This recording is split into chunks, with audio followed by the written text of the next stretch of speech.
दोस्तों, आप देख रहे हैं INS 24/7 डिजिटल। मेरा नाम है सोनल और आज हम बात करेंगे बीएड टीचर्स के मुद्दों के बारे में।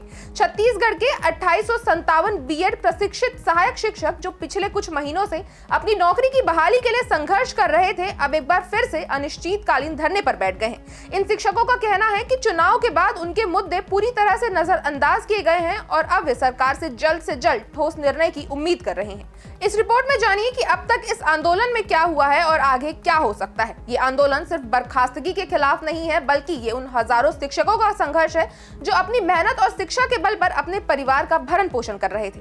इस आंदोलन में कई महीनों से चल रहे गंभीर समस्याओं को उजागर किया है। इन शिक्षकों के संघर्ष ने प्रदेश के शिक्षा क्षेत्र में एक बड़ा सवाल खड़ा कर दिया है कि क्या उनके अधिकारों और भविष्य को पूरी तरह से नजरअंदाज कर दिया जा रहा है। अब आपको बता दूं कि इस मामले में अब तक क्या क्या हुआ है। यह आंदोलन 14 दिसंबर 2024 को अंबिकापुर से रायपुर तक पैदल अनुनाय यात्रा के रूप में शुरू हुआ था। 19 दिसंबर तक ये यात्रा धरने में बदल गई और इसके बाद शिक्षकों ने सरकार और जनप्रतिनिधियों को अपनी समस्याओं से अवगत कराने के लिए पत्र भी भेजे।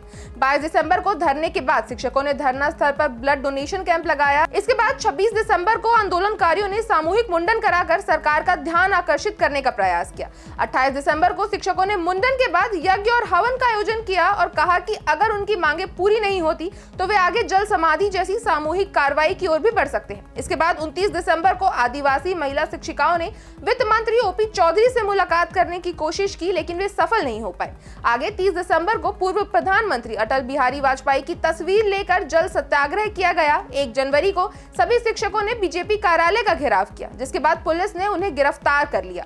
2 जनवरी को पूर्व मुख्यमंत्री भूपेश बघेल ने इस आंदोलन को अपना समर्थन दिया और 3 जनवरी को सरकार ने एक उच्च स्तरीय प्रशासनिक कमेटी का गठन किया, जिसमें मुख्य सचिव सहित 5 अधिकारी शामिल थे। हालांकि महीनों बाद भी कोई ठोस निर्णय नहीं आया है और 3 जनवरी से नाराज शिक्षकों ने सामूहिक अनशन शुरू कर दिया है। 20 जनवरी तक इस आंदोलन ने कई नए मोड़ लिए थे, जिसमें विरोध प्रदर्शन, रैलियां और प्रदर्शन शामिल थे। लेकिन नगरीय निकाय और पंचायत चुनाव की आचार संहिता के कारण 20 जनवरी को आंदोलन को अस्थायी रूप से स्थगित कर दिया गया था। अब सवाल यहाँ ये है कि क्या ये संघर्ष कहाँ जाएगा। और सरकार ने कई बार अपनी कमेटी बनाई और आश्वासन दिए, लेकिन धरने पर बैठे इन शिक्षकों के हौसले और बढ़ते गुस्से ने साबित कर दिया है कि जब तक कोई ठोस कदम नहीं उठाया जाता, ये शिक्षक मैदान छोड़ने वाले नहीं है। सरकार ने कमेटी तो बना दी, लेकिन निर्णय लेने में कोई तेजी नहीं दिखाई जा रही है। इसलिए अब ये टीचर्स अपनी सरकार से कमेटी की समय सीमा तय करने की मांग कर रहे हैं, ताकि उनका मामला लटकने ना पाए। इस आंदोलन का अंत किस दिशा में होगा ये अभी कहना बहुत मुश्किल है, लेकिन ये तय है कि छत्तीसगढ़ के शिक्षा क्षेत्र में इस संघर्ष ने एक गहरी छाप छोड़ी है। अब देखना यहाँ ये होगा कि क्या सरकार जल्द कोई ठोस फैसला लेगी या यह आंदोलन और तेज होगा। आपकी इस खबर पर क्या राय है, हमें कमेंट करके जरूर बताएं। अगर आपको ये वीडियो अच्छी लगी हो तो इसे लाइक करें और चैनल को सब्सक्राइब करना ना भूलें।